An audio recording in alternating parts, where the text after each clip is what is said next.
ప్రపంచ ఆహార భద్రతా దినోత్సవం సందర్భంగా హనుమకొండ జిల్లా కలెక్టరేట్లో ప్రత్యేక అవగాహన శిక్షణ కార్యక్రమం నిర్వహించారు.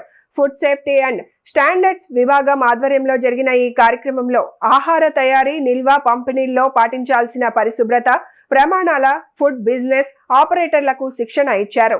అలాగే అంగన్వాడీ సూపర్వైజర్లు, టీచర్లకు పోషకాహారం, ఆహార భద్రతా అంశాలపై అవగాహన కల్పించారు.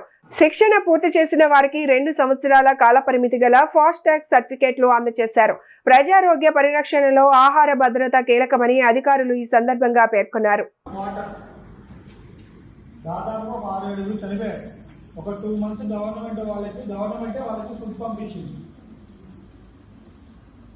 సో మనం వాడిని అంటే కుకింగ్ చేసేది చిన్నగా మనకి పెద్దగా ఏదైనా వాటర్ అనేది అది మనము తాగగలిగిన వాటరే యూజ్ చేయాలి. పోర్టబుల్ వాటర్ అయి ఉండాలి.